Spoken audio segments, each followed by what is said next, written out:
Do you feel like first-time moms understand the need for postpartum care and support? No, as much as heck later? no. Yeah. Did you? No. I didn't. No. I was like, you don't hear about postpartum. In fact, I didn't even spell it correctly. It's one word, by the way. But nobody validates for women when they lose a baby before full term or before a birth that they're going through like a mini postpartum. There truly is a postpartum. It's a huge post. I had the night sweats. Yes. My milk came in. Yep.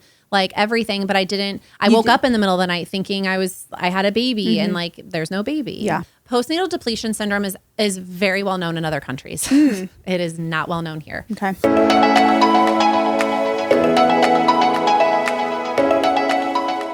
You're listening to She with me, Jordan Lee Dooley, a faith-based wellness podcast to support you in your motherhood journey and inspire you to be good to your body. Come invited, leave ignited.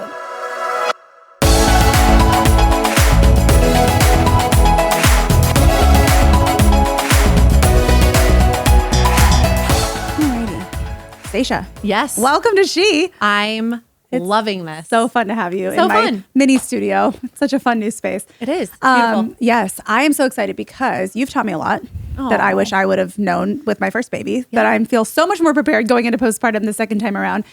So I want to talk a little bit today, just like what does it actually look like to be good to your body postpartum? Because I think we tend to think like, it's just being like gentle with yourself. And that's true. But there's also a lot of like practical things we can be doing to prepare, to support ourselves and make sure we really have our needs met. Yes. And so often, I don't know, I'd be curious to hear your opinion on this before we get into like your background. Do you feel like culture focuses so much more on baby than mom? 100. Do you feel that I way? feel I think that we way. all feel that way. Yeah. Right. And I think that it's interesting because what I hear, when I think we all go through this, like we all get pregnant, we go to our OB and they kind of nurture us all through our pregnancy. And then when postpartum happens, it's like, Good luck. Bye. And it's like, well, wait a second. Well, whoa. Like that's when I have all the questions and I didn't even know that these things were supposed to happen. I don't even know what's normal, what's not. How do I nourish my body? How do I rest? Like, how do I move my body? Like what's appropriate, what's not, what's normal, what's not. And nothing's talked about. And it is about the baby. I mean, go to baby expos, go to all of these things. Well, even like from the commercialization of all things baby. Yeah. Everything's about the baby, which I get it. Trust me, I get it. But the mom is the matriarch of the family. When mom is not healthy and not feeling well, the whole family feels it, no matter what. So if you have a healthy mom, you're going to have a healthy family, a healthy baby. That's good. Okay, so back up, just because I just jumped right into that. Tell us a little bit of your background and what led you to start the only postpartum care clinic that exists in the United States. Oh gosh, yes, thank you. So I decided, I'm Stacia, first off. And I guess I know in my brain I'm going to intro you in the intro, but I guess I haven't officially said hi, Stacia. So I'm Stacia Scott, and I do own Postpartum Care USA. And my clinical background is I'm a nurse practitioner, but I spent a lot of my time as a nurse before I became a nurse practitioner in the oncology women's health space. So that is my primary background. And then of course, you become a nurse practitioner, you want to provide, you want to help patients. And I got pregnant with my first son. And in fact, I was told I was not going to be able to have children or I would have a very hard time because I had stage 4 endometriosis. I had PCOS, all of these things. Then the Lord blessed us and was like, here you go, and gave us 3 babies in 3 years. Wow. So here we go. So after I had Shep, which I know you have a Shep. Right? Yeah. Okay. Yeah. Okay. Spelled the same. Spelled the same. Yeah. It's a great name. Biblical. So yeah. So after I had Shepherd, I literally felt like I had everything. My husband and I's marriage was always solid. We're high school sweethearts, really junior high sweethearts. We always prayed and wanted a baby. And then this sweet, precious baby comes, and this is just not what I thought it was. I was unhappy. I was ragey. I had low libido. My gut health was off. I felt inflamed, like every single muscle hurt. Yeah. I was having insomnia. And I went to my OB, who I absolutely loved. But my only alternatives and my only help was birth control, anxiety and depression meds, and therapy. That is literally what that is what they said. offer you. Yeah. And I go, well, are we not going to draw labs? Can we not draw? Nope, that's really not a thing. And I thought, okay, so what are my options? I mean, I was just so flabbergasted. And I remember leaving that appointment at 6 months postpartum, and I sobbed. I mean, I was just like, what am I supposed to do?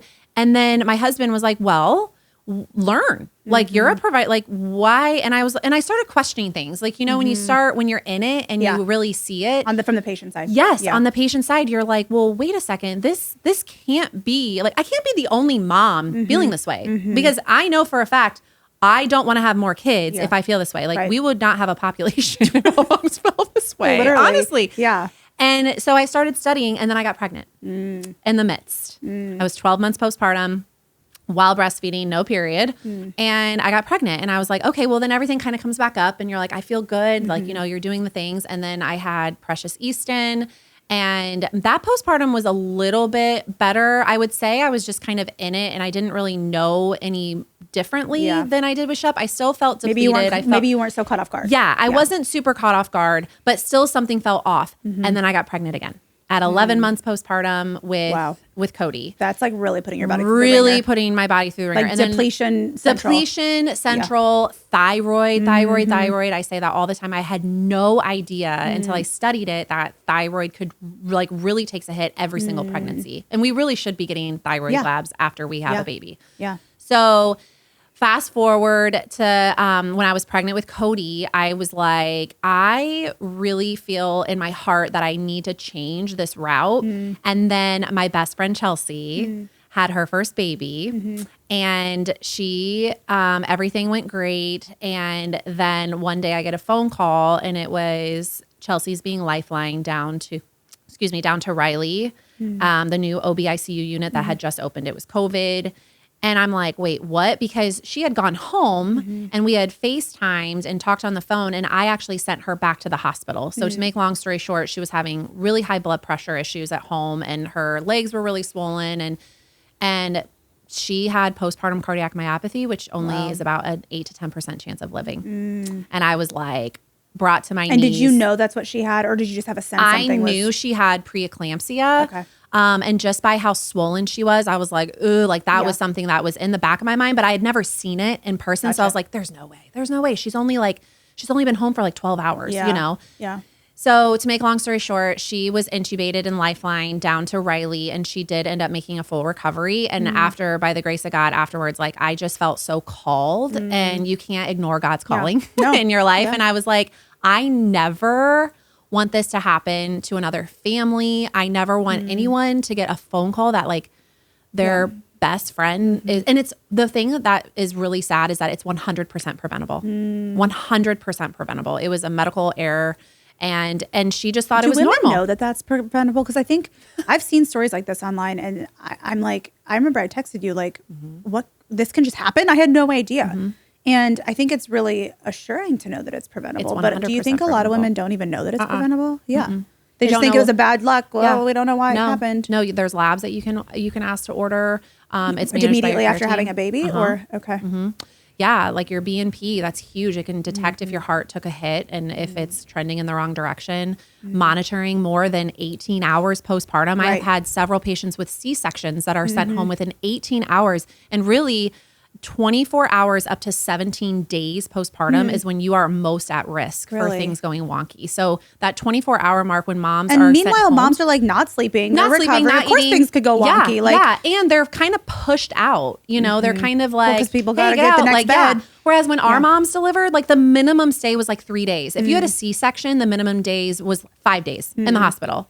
Like it's astronomical. And then we sit and wonder why moms are so sick. And it's like it doesn't take much to just look at how we are treated. And it's really no one's fault. I get asked this all the time. Well, I love my OB. It is not the OBGYN's fault. It's the nature of where our going with the medical system. It's about how many people can we treat in as little time possible. It's a business. And it's not their fault. They have to follow protocols. I actually studied healthcare administration. I don't know if you know that, but my bachelor's of science in that, which I don't really use that much. I guess I have some insight into things. But I mean, yes. One of the biggest things I learned is like healthcare is one of the only business models where they will take a loss in certain situations. Like in any other business model, you wouldn't, but they're still trying to minimize their losses in terms of expenses. And so if someone's there too long or all of those things can impact that. So it's kind of wild. It is. And insurance covers like the same amount of time to stay, whether or not you leave 18 hours or 36 hours, it doesn't matter. And So I tell moms, I know you want to get home and I know that you want to get out of the hospital, but truly take your time because that 24-hour mark is critical. And that's what happens. I mean, moms go home too early. They're sleep deprived. They don't know what symptoms to look out for. All that my girlfriend Chelsea was told was, watch your blood pressure. We'll see you on Monday. Well, guess what? By Monday, she was intubated in an ICU. She didn't make it to Monday. Wow. So, gosh, I know. So that's how Postpartum Care USA was born. I was going to say. And we've never looked back. Yeah. So you've used your nurse practitioner background. Yes. And your insight into the healthcare world and patient care, continue to do studying on your own, really. Oh, a ton. And your own experience. Yeah. And have now become like the postpartum expert. Amen. Okay. So here's what I want to know. Yes. Let's go. As moms, like I'm currently preparing for a postpartum second time around. I feel so much more prepared this time, but give me your take on what does it look like to truly be good to your body postpartum? Like, what do we need to know? What are maybe a couple things that maybe the most common things that you feel like moms need to know, but often don't? Yeah. I love this. So we always say, after studying our patients over the course of the last 2.5 years, we can confidently say that there's 4 pillars that most moms fall under. And that is inflammation, nutrient depletion, cortisol dysregulation, and thyroid issues. So those are really the main pillars. And the problem is that there are no labs that are offered. That's why we, like every single patient gets labs in our clinic. But without labs, you don't have a direction, right? And so you have to be, and not only that, but I think if we back it up, women just aren't educated on their bodies at all. I mean, we're thrown birth control to fix our periods. Whereas in 2015, the ACOG, which is the American Academy of Obstetrics and Gynecology, declared a period a vital sign. Yeah. In 2015. Yep. That was nowhere, anywhere in the news, because if that's the case, then all women would start questioning, well, why am I on birth control to pretty much stop my period or to regulate my period, which you don't have a true period on birth control. So let's back it up. So truly, it's educating yourself on your body. Like, what is hormone regulation? What does testosterone, estrogen, and progesterone do? What nutrients are vital for my hormone regulation? What does my thyroid do? Many women don't even know what their thyroid. Your thyroid is like the main brain of all your hormone regulation. I mean, it is vital in women. So I think that to answer your question, we really need to understand our bodies, and you have to prepare and not think like, well, it's just going to get better. I mean, no matter what postpartum comes, and it could be a wonderful delivery, it could be perfect, you are going to have symptoms. It doesn't matter what it is. A lot of it's fatigue, brain fog, weight issues, low libido, anxiety, depression, rage, all of those things. I think a lot of people think, sorry, I don't mean to cut you off. No, but I think a lot of people, I know for myself, I thought, well, I must have had a fine postpartum because I didn't have postpartum depression.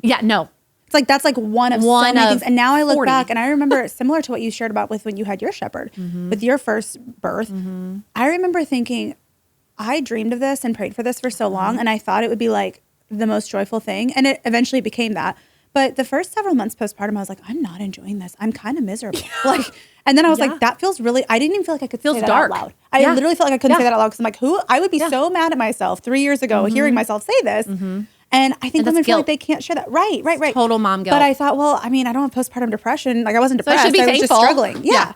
And I'm like, because that's all the system kind of makes you think about. Like just make sure you don't have postpartum depression or anxiety. But I'm like, there's so much more dysregulation and so many other things. So much more. Nervous system dysregulation, cortisol dysregulation, thyroid. And how does anyone get out of having a human, like creating a human and birthing a human and all the hormones that change through that and then not sleeping and potentially like nourishing them with your body. While you're depleted, while up in the middle of the night, while inflamed. I mean, that's so hard. So we really concentrate on those 4 pillars, and we really we say 2 things in our clinic constantly: test, not guess. Do not guess where your body is at. We can test and test definitively. It's blood. It doesn't lie, right? And we teach as we're treating you. So as we are doing these things, we tell you the why behind it, which is what so many women do not ask, women in particular. They don't ask, well, why are we not doing that? And why are we doing that? Why are you putting me on birth control to help with my periods when I'm 6 weeks postpartum and I don't have a period yet and I need these hormones in order to succeed? I can't tell you how many moms that come to us and they're put on birth control and then like shortly after they're put on anxiety meds because they have no progesterone, their calming hormone. Like these are questions that we need to ask. And I'm not saying there should be distrust in your provider, but you should be able to ask questions and your provider should confidently be able to say, this is why. And if they can't, then why are you going on these things? You know what I mean? Yeah, absolutely. I feel like, just hearing that is so validating too for so many moms maybe who are in the thick of postpartum or who've heard horror stories about postpartum and feel really nervous. It's like the hope message here is like, there are things you can do. And there are like, that would kind of lead into my next question is, what would you say for somebody who's like, okay, I'm about to have a baby or have recently had a baby. Maybe I'll consider like asking for some labs, which they can do with Postpartum Care USA virtually, right? Okay. Virtually across the whole country. A great resource. Wish it existed everywhere, but it kind of does. It does. Virtually anyway. It does, yeah. But what can we be doing maybe prior to even pregnancy or during pregnancy or early in postpartum to get the support we need to support our bodies well? Like what are some, maybe give us like 3 or 4 practical things you can do beyond testing just to support all 4 of those areas, regardless of what it could be. I love it. Move your body. Move your body daily. I'm not talking like HIIT workouts and crazy stuff, but walk every day. Know that sunlight and grounding are going to be your BFF. Even if you have a baby in the dead of winter, bundle up, get outside. There is nothing more powerful than sunlight and being outside. And I had a baby in the winter and I get it. But also I would just open up all of my curtains around my house, get near the lightest or brightest area in your home. Nourishment. We cannot be fasting. We cannot be skipping meals. Nourishment, prepping. We need that prep. Okay. I learned that the hard way the last time. Yeah. Prepping, well, and I think that's prepping. something, what did we just say at the beginning? Most women are preparing the nursery design for the shower, the cute clothes they want to wear, whether it's postpartum and it's like, those are all great. Yeah. And that's what culture says to focus on. But it's like, I would like this time I'm like, we don't need to change the nursery or whatever. How many like postpartum clothes? Like I just had my husband's t-shirt and my running shorts like every day with my Depends on for like the first 6 weeks. Didn't we all? Is this literally all of us? I remember going after my first, we went to the outdoor concert series that it's on Wednesdays at the gazebo in downtown Carmel. And it's a lot of older people. And I remember being like, I'm in Depends right now. And I guarantee like half of these people are too. It was so funny. I'm my gosh. Yeah, great. So great. No, but I think, I mean, anyway, I didn't mean to cut you off there, but I do think like we often focus on the things that are baby focused. And it's baby like, I remember I had a doula, bless her, in my last pregnancy. And I didn't believe her because I was so excited for cute baby clothes and like nursery and all the things. Yeah. But she literally said, she's like, really all a baby needs is like a boob, a bottle. And a blankie. And a diaper. Like they want you. Yeah. They want your skin. She was like, totally. like all the if things. the baby, because I remember I was concerned. I was like, well, what if the baby came early, which ironically ended up happening. He came a couple weeks early, not like super early, but he came a little before my due date, which was shocking as a first time mom.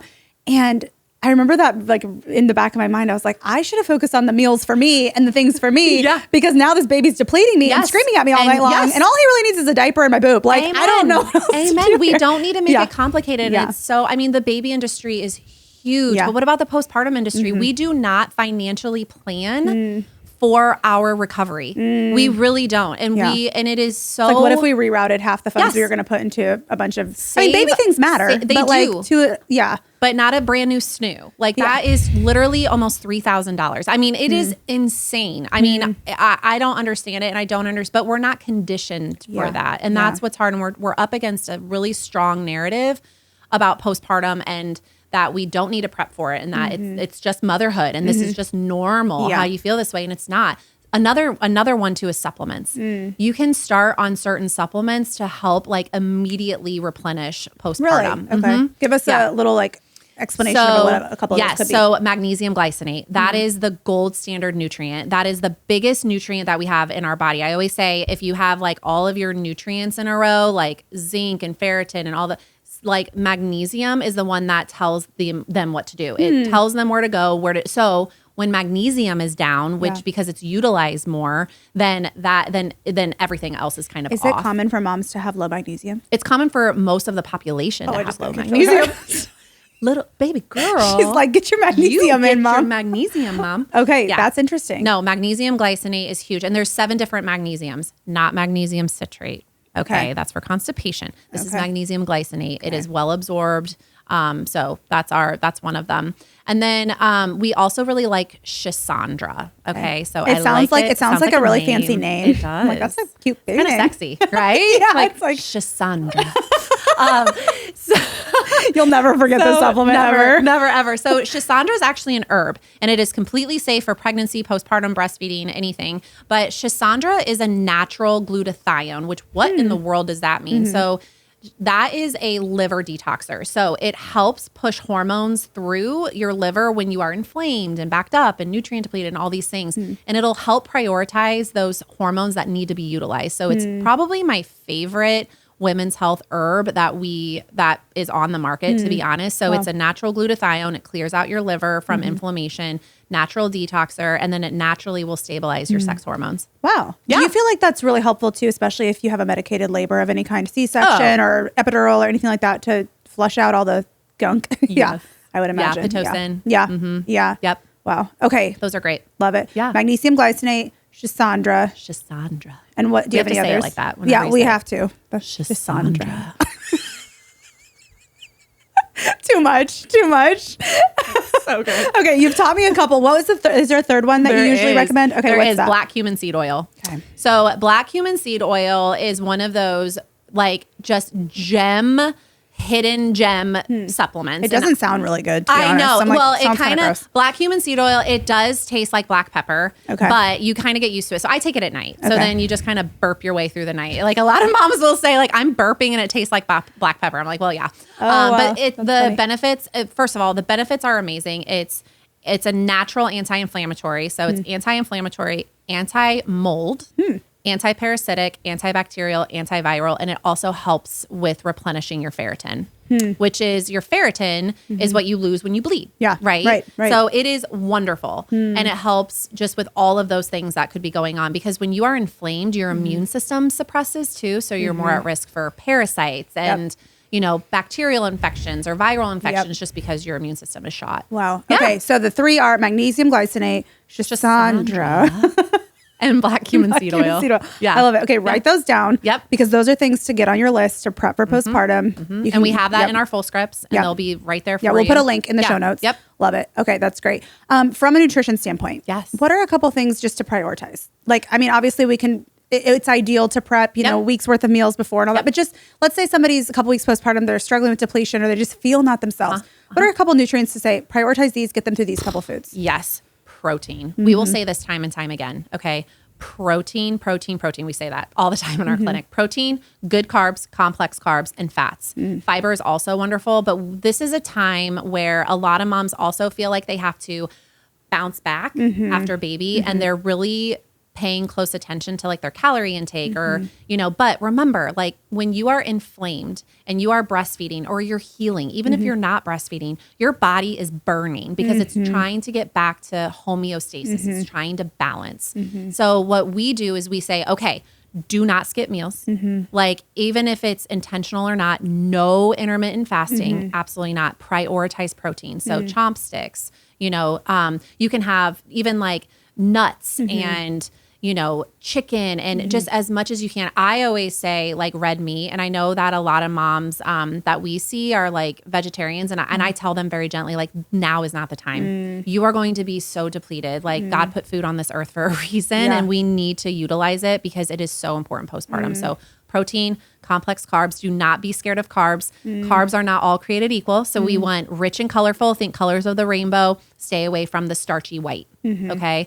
So like less pastas and breads and more sweet potatoes, root veggies, that kind of stuff. Exactly. Now, if pasta sounds good to you, great. Add protein in there. I mean, make it very, very colorful. And it doesn't have to be fancy. I mean, I would have, my husband would make burgers and I would have a burger and eggs. I mean, it doesn't have to be fancy. Yeah. So think just protein, carbs, healthy fats, avocados, nuts. Brazil nuts are wonderful. They're kind of like, if you've never seen a Brazil nut, they kind of look like almonds, but they're bigger. Are they high in selenium too? They are high which in is really selenium. good for thyroid, right? Exactly. I've learned quite a bit. Yes, you have. No expert here, but I'm like pretty sure I know that. Yes. So that's wonderful for your thyroid. But again, don't make it complex. You don't have to do anything fancy, right? Yeah. Just think protein. If anything, remember protein. That's a really great, like simple thing to remember. Yes. I thought you were going to give us like a full list of nutrients. So easy. It's like get some protein in. Doesn't matter how cute it is. Yeah. Get hydrate, protein, love it. Salt. Love it. Yeah. Okay. So something you've talked about before and that you've explained to me and taught on, and I want you to explain because I think this is so interesting, is a concept called postnatal depletion syndrome. I had no idea what this was. Yeah. I've heard of postpartum depression, postpartum anxiety. I'd be curious, like, how is this different?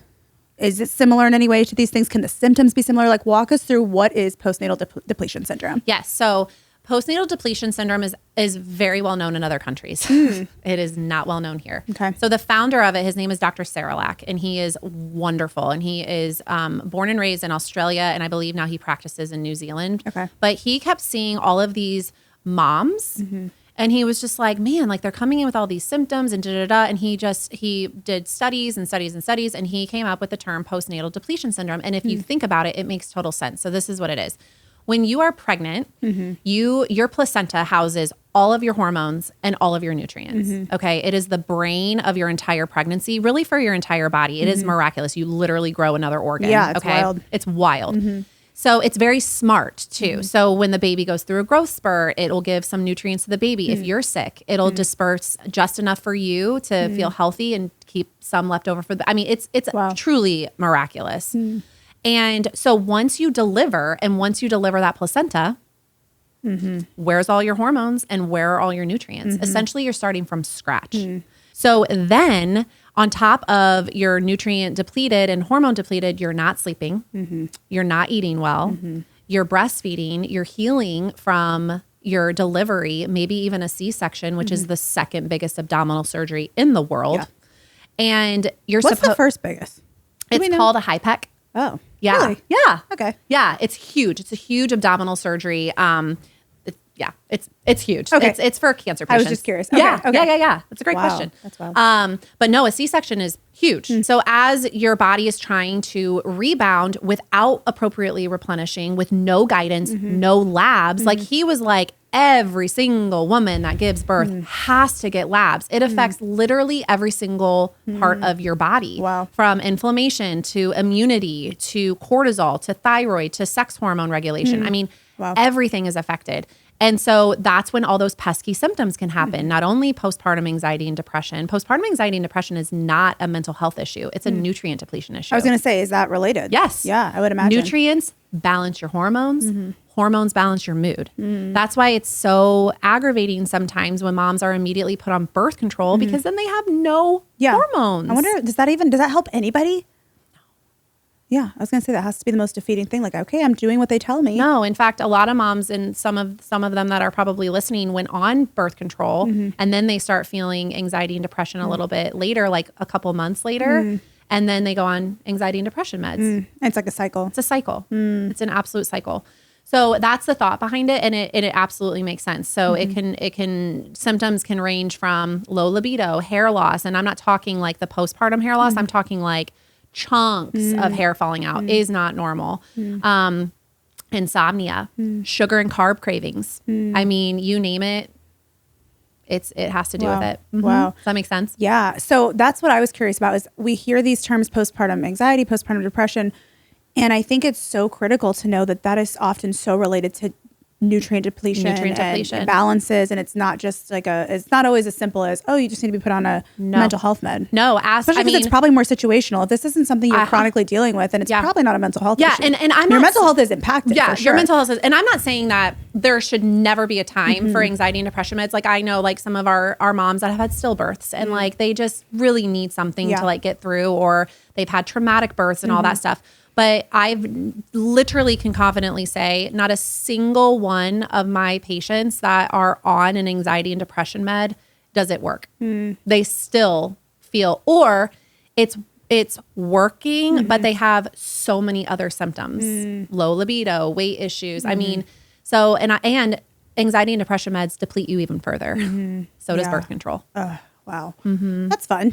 Very fun. But I love that that's what you're tackling. Yeah. I mean, it's such a huge need that I think, Yeah. and I'd be curious if you'd say this for moms that are maybe first-time moms, and maybe speaking from your own experience, do you feel like first-time moms understand the need for postpartum care and support as much as heck later? no. Yeah. Did you? No. I didn't. No. I was like, you don't hear about postpartum. In fact, I didn't even spell it correctly. It's one word, by the way. I mean, you just don't know. And I was even a women's health, like in that women's health like realm, I was in labor and delivery. I was in, cancer, women's health cancer. Like it truly is crazy. I didn't even think about postpartum. But I do have to say, I think that, I don't know if it's us or if moms are just getting very, very smart and questioning, right? They're asking questions. They're intuitive. There are moms that are really, what's the word I'm looking for? They're just assertive with their care. And I love that because they're getting smart and they're saying, well, like, why this can't be normal, you know, even though they're told that it is. Yeah.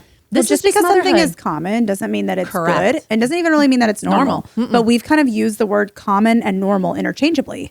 So we think, oh, just because a lot of people experience this, it must be normal. Yeah.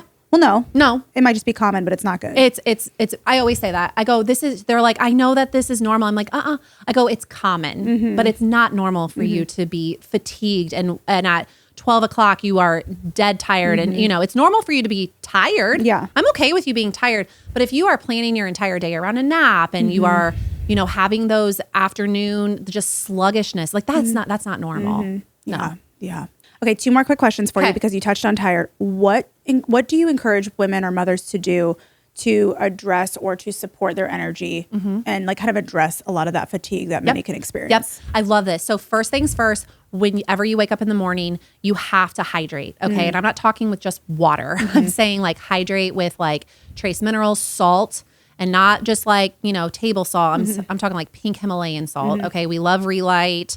They're wonderful. Put a little bit in your water. Yeah, like in your water, because the minute you wake up, you're dehydrated. And a lot of people think that they just need water. Actually, salt hydrates you. Yeah. Okay. And I feel like we always, I remember being shocked by that. I'm like, wait, then why would you be dehydrated if you drink a bunch of ocean water? Yeah, But it's like so high in salt. yes. Yeah. It's the salt. Yeah. So, and then the second thing I would say is really, really, you have to get labs. Like that ferritin and thyroid plays a huge part. And this is what a lot of women don't understand too, is that you can actually be proactive in how your provider reads labs. And many of them are not. I would say about 90% of providers do not read labs in a proactive way. We do. So we can see trends in your labs to be like, oh, if we don't jump on this now, you're going to feel XYZ, you know? So there's a difference between like optimal labs and reference range. Reference range is like what the hospital is, Quest, LabCorp, all of that.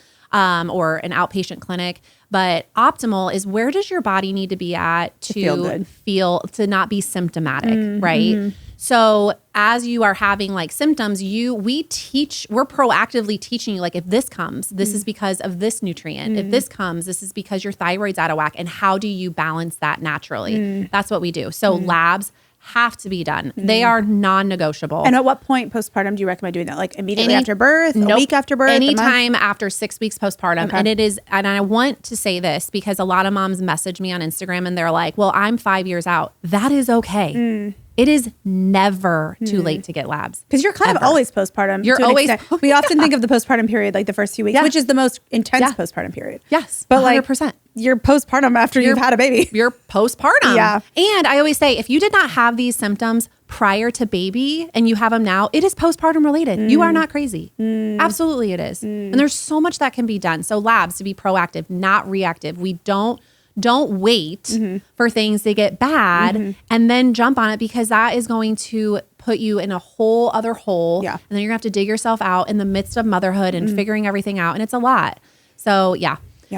So what was just what we can do to kind of support our energy and address the fatigue? Support energy. Definitely protein. Like you'll hear me say it over and over again. Yep. Do not skip meals. Okay. A lot of moms, again, they intermittent fast, whether or not it's purposeful or not. And I get it. That first 4 weeks, let that go. Like first 4 weeks, we're not eating well. We're not sleeping well. Like that's okay. But anytime after that, we really need to find our rhythm again. Get your thyroid tested, not just a TSH, a full thyroid panel. Get your ferritin tested. All moms bleed during delivery, no matter what they have, a C-section, vaginal delivery. And we don't get our ferritin checked. Yeah. What is ferritin for those who are like, what is that? Okay. Iron. Yep. It's your iron stores. So it's really important. Really, really important. Yeah. I remember after one of my losses, I actually had really low ferritin and I was craving ice. Yeah. Like I wanted to just, literally I want to stand in a hot shower and eat ice. Just eat ice. Yeah. That's a symptom. Yep. And that's a red flag. Like if you're noticing that. Yeah. It is that's a red probably flag. something to look into. Yeah. And just total, fatigue. I mean, that is also a symptom. Prioritize rest over doing activity. So when you are so tired, do not feel bad that you can't move your body. Like we really harp on how are you eating? How are you resting? How are you handling stress? And how are you moving your body? If you feel like you are so tired, you need to listen to your body and rest.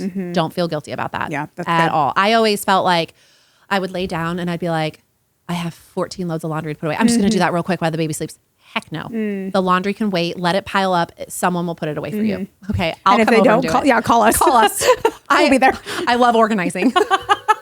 What if that was one of your services? Like literally every patient, you're just going and doing laundry. I would love that. You're like, can you clone yourself 100 times? Is there a national organizing team that could get not in touch an organizing with me? team, but Poplin is a great laundry service that I will be taking advantage of postpartum. I've used several times in pregnancy. It's like $50 Poplin, for like get a hold of us. We'll partner. No, literally. Are they across the country? I believe so. They're in a lot of cities. Okay. It kind of depends on where you are, but there's Poplin, get a hold of or us. a similar service like that. But they will literally, you put all your laundry out on your porch. I mean, I remember Matt and I were so behind on laundry one day, like last year. We had like 60 pounds of laundry. Oh, literally. I believe it. No, I believe it. And it was like less than $1 a pound. And they take it. They can take your non-toxic detergent if you want. They leave for like 5, 6, 7 hours, sometimes the whole weekend. They come back. It's all folded in bags, and then you just put it away. No. You don't have to fold it. You don't have to laundry. Let's do it. It's the best. So Poplin? postpartum, take advantage of Poplin. Poplin. Yes. Okay, Poplin, If it's in free your city. ad right here. But we would love to partner with you because we serve moms all across the country. Yes. It's a win-win. It's great. That would be amazing. I mean, I have shared about it a few times, but it's like, wow. Especially in pregnancy, if I've gotten behind on laundry, I'm like, do I want to be like up and down lifting 1,000 loads of laundry while I've just lifted toddlers all day? Not really. Yeah. And it's like so worth it. It's very affordable. They do a great job. They fold it. They put it in bags for you. They have it labeled. Yeah. Like men's shirts, like kids' shorts. I mean, I'm just like, this is amazing. So all you have to do is put it away or be like, husband, here you go. It's folded. Put it away. Yeah. So that's a great service to take advantage of. I love it. I love it so much. One other, speaking of asking for help and support, which a laundry service can be. But the last question I want to talk just through, because I think something, I wrote about this in Be Good to Your Body, and this is relevant because I think so often we think of health and supporting our body as these things we've been talking about, nourishment, exercise, labs, like all of those are huge factors in health. But one thing that I realized, actually, I was looking through Genesis, and one of the kind of, if you go through the creation account, I feel like it gives you kind of a rough framework of like, what does it really look like to utilize the things God gave you for your body to thrive, right? And for you to thrive as a human being. And one that we often overlook is like community and support. Yep. Right? Like God looked at man and said, it's not good for man to be alone. And he made woman. Women were the catalyst for community. Amen. Right? We cannot survive without community. Yes. Women literally can't. Men, hunters and gatherers, they can go out and do their thing. Yeah. We cannot. I say that all the time to our moms. I'm like, we cannot survive without community. So I think I know where you're getting at. Like, say yes. Say yes to everything. Now, what if you do? This is something I want to touch on because I think sometimes people feel like they don't have the village they want. Like the mom is, their own mom isn't around or isn't supportive, or their mother-in-law isn't around and supportive, or they don't have the family or even a close friend group yet. Maybe they've moved to a new city. What does it look like to build a village or get the support you need? It's working with Postpartum Care USA, or it's seeking out a counselor. A whole mom tribe. It's hiring a laundry service. It's sometimes you have to hire your village. Yeah, like, you do. You do. So a couple of things I'll say to those moms that don't have a lot of support. There are mom groups all around the country. Get a hold of one in your area. There are church groups that will also help with reprieve. So if you need rest, like women will literally come and help you rest. Our sometimes community, postpartum doulas are a thing. I didn't know about that. Doulas, like I was just about to say that. Postpartum doulas, they're wonderful. They can come and help make meals, put laundry away. They can check on you. They can hold the baby. They can do whatever. But truly do your research. We have a whole mom tribe. I mean, when you join Postpartum Care USA, you are surrounded immediately by moms. All my providers are moms. All my registered dietitians are moms. My nurses are moms. My health coach is a mom. Like, we're all moms in it. Some of us had babies within the last year. I just had my first miscarriage 7 weeks ago. I'm in postpartum again right now. Like, when and I say huge. No, but first of all, I'm sorry. No, thank you. And we've talked about this. We have so much. Yes. But nobody validates for women when they lose a baby before full term or before a birth that they're going through like a mini postpartum. There truly is a postpartum. It's a huge post. I had the night sweats. My milk came in. Like everything, but I didn't. I woke up in the middle of the night thinking I had a baby, and like there's no baby. Yeah, and it is. But we have an entire bereavement program. I mean, there's nothing that you could come to us for that we haven't heard or been through ourselves. Nothing would shock us at all. And you're loved immediately. Yeah, and that's the community. Like, obviously it's ideal to have a close group of girlfriends or your own family 5 minutes from your house. Yeah. And if you have that, that's amazing. Take advantage of it. Yes. Like, lean into them. I remember my last baby, like the first birth I gave, first birth I had, I didn't know how to express what I needed. Like my mom was trying to like be there for me. And she'd be like, well, what do you want me to do? I'm like, I don't know. Can you just come at like when I have the baby? But I didn't know to say, come over. This is what I need specifically. And so I've learned this time around to be a lot more clear of like, this is where I could really use help. This is where I'm going to need support with my other kids. This is what I could use support. And just being, and if you have someone or someone's in your life who are asking you that or who are willing to help, don't be afraid to take advantage when they offer something or to tell them specifically what you think you need. Yes. And if you don't necessarily have someone offering that, then where can you outsource? How can you get plugged into a community, even if it's virtual, so that you have people to rely on or just lean into and ask questions and be supported even just mentally? But also like, can you hire a postpartum doula? Or could you just take advantage of a laundry service once a week? Like those are little things that'll just make it a little bit easier. Right. And if you are a friend of someone that is about to go through a postpartum, reach out and say, hey, do you want dinner? Do you want me to drop it off at the porch? Do you want a visitor? Like I remember like the best advice my mom gave me postpartum was to say yes to everything. Even if you just got a meal delivered and someone says, hey, do you need a meal tonight? Yes, I do. But if you are a friend of someone, make sure that you reach out and say, hey, do you want me to come over and fold laundry? Do you want me to do the dishes while you nap? Do you want me to hold the baby while you go nap? What service can I provide? Ask for a service that is huge. I mean, huge. Can I clean up? Like, what can I do for you? Can I take your toddler? Can I take your kids and have a play date? Like, ask how you can serve. And they will never forget that. It's truly like the biggest blessing. I know.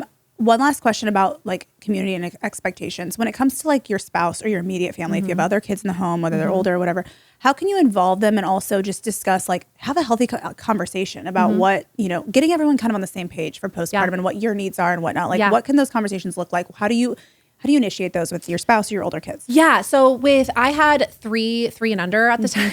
You're going to be there too. Yeah. So the kids are so young. So we just get excited about baby. Like, don't make it like, make sure I always tell, in fact, one of my girlfriends and I just had this conversation and I said, are you dating your toddler? Because they just had their world rocked, right? World rock. I said that right. Yeah. So are you dating them? Are you still having that one-on-one time that you did? So date your kids still. It's really important. I know you can't be away long. It doesn't even have to be that you leave the house. It's the baby stays inside, go outside and play for a little bit with your toddler. With your spouse, I think it's really important to navigate like sleeping arrangements because for me, my husband, when I am breastfeeding, the last thing I want to do is look over and he is sound asleep. We always agreed that there had to be one of us that was well rested because if we were both not well, and this is just what worked for us. If we both weren't well rested with two other kids, a 3-year-old and an 18-month-old, then no one's happy, right? So he would sleep in the guest room. So he would get up with the boys. If they got up, I strictly had the baby and I literally would stay in the room until like 10, 11 o'clock in the morning. Come down. Sometimes I would hand the baby to him and I'd go up and sleep, but he was always well rested. So that's the type of stuff. Don't think, especially for men, they don't see the dishes piling up. They don't see the dust bunnies. They don't see the laundry. So you might have to be a little bit, they're not assertive like we are because we see things differently and that doesn't make it better or worse. It's just how men are. So ask them. Say, hey babe, would you mind doing the dishes for me? Or hey, would you mind being responsible for dinner tonight or getting the kids fed? Or hey, can you take the kids on a walk while I rest? Like just communicate and set those expectations. And I think one of the biggest things is I know there's been times that I have been like, how do you not see this? Yes. Right? And then they just don't. Right. And then I'm like, I have to remember like we just have different glasses through which we view things. And this isn't the case for all men. There are men who are neat freaks and like see things. But I'd say across, in the majority of time, it's just not that common. We're noticing those things more. And I would get annoyed that I'd have to ask. Yes. Right. And I think that can happen, especially when you're depleted and you're exhausted and you're like, really? Like, come on. Yeah. But I think the more that you can just take that from like, just ask or not even ask, just mention like, hey, I need you to take care of this, please, by this time tonight. And just give them like a very specific, like not orders, but just like a reminder. You know what worked for me? Yeah. Because my husband, like when I say I need something done, it's like I want it done yesterday. Yeah. Like, same. you know what I mean? Yeah. So and then they're thinking, say, as long as it's sometime today, right? Yes. I would say, I would say, hey, can you do it? And he would say, by the time you wake up in the morning, it'll be done. And I love that because I knew that it would be done and I didn't have to worry about it. He's just like, I promise you by the time you get up, it'll be done. My fatal flaw is if it's not done with like in an hour, I just start doing it. I need to do it myself. And he's like, can you stop? I'm going to do it. I think that's every woman. But I'm like, but then I don't feel like I can rest if it's not done. And it's not done my way. Yeah. So I think that's also something to like just mentally have to release a little bit postpartum. I would prepare for what chores need to be like kind of outsourced. Like in the summertime, is him doing mowing. I mean, I know it's like silly, but is him mowing going to take time? Like, can you hire someone that can do that for you? Grocery shopping, can you have them delivered maybe? Sleeping arrangements is huge. A lot of moms like really want their husband next to them. And I did for the first couple of days, but then he wouldn't be well rested. And I would kind of be like, I'm up in the middle of the night. And then when he's not there, I'm like, okay, he's resting. I can do my thing. I don't have to be super quiet. You know what I mean? So just talk about those things, sleeping arrangements, how food's going to be delivered, outsourcing chores, like who's going to be responsible for them, because you're going to be out for a while, rightfully so. Yep. And you kind of, I mean, for better or worse, a lot of times the mom is the one who keeps the like systems going in the house. We run the home. And so if that stops, like being prepared for that and having conversations around expectations and how to keep things moving along without you being as involved as normal. And when he goes back to work too, that's another thing that's not addressed, is that, a lot of men are the providers of the home. And so when they're out of the home and, and you're at home all day, sometimes there can be that like rift of who does more. And I just think that it's really important to have those check-ins. Like, hey babe, like how was your day today? What went well for you at work? What do you want to see happen like this week with work? And then he can also ask, hey, like, how was your day? Like, what can I help you with? What went bad today? So you guys are always on the same page. When you stop communicating and you start assuming is when things get really rough. Yes. Just because he's not home, doesn't mean that he's not working hard. And just because you're at home doesn't mean you're just sitting around all day doing nothing. Yeah. And so if you both are understanding of that, that helps a lot. Yeah. This is so good. I could ask 1,000 more questions, but for the sake of time, maybe I can come back. Yeah. We'll do a part 2 at some point. But this is so good. Just some like kind of basics of things that I think most of us, especially first-time moms, have no idea about or know a little, maybe you're a little familiar, but just need some support and some like validation on. I think this has been so helpful for that. And also just a ton of practicals of ways we can really support our bodies as we are creating life and bringing forth life and then sustaining life and then trying to heal our own bodies at the same time. Like, I don't know, like thank the Lord for sustaining us through these things, because there's so much that we can't always do. We won't always perfectly nourish ourselves. We won't always get the rest we want. Like, there's a lot of ideals and we can strive for those in every way possible. But the reality is there's just sometimes things that we aren't going to do great. But the more we know, the more resources we have, and the more we ask for help, the easier it will be. Yes. So, and don't strive for perfection, strive for consistency. Yeah, that's good. Always. Yeah. Okay, where can everyone find you if they want to get labs, if they want to learn more about working with Postpartum Care USA, or just want to learn more and be a little bit more prepared for postpartum? Yes. So you can go to our website, ppcareusa.com, or you can follow us on Instagram. That's where most people follow us. So it's postpartum care _USA. Love it. And we'll link everything in the show notes so that you can go like binge everything. Lots of helpful information. Yep. Lots of good resources. And honestly, if you are going to have a baby, whether you're a first time mom or it's your second or 100th baby, highly recommend have all the babies. Postpartum Care USA. Yeah, literally, please. Have all the babies. Please. Awesome. Stacia, thanks for being here. Thanks for everything you shared. This has been so good. Thank you so much. To learn more about the She Podcast or get involved in our growing community, come hang out on Instagram at Jordan Lee Dooley, or check out the show notes for each episode at jordanleedooley.com/show notes. Thanks for tuning in today. And until next time, stay rooted in faith and remember to do the small things to be good to your body daily.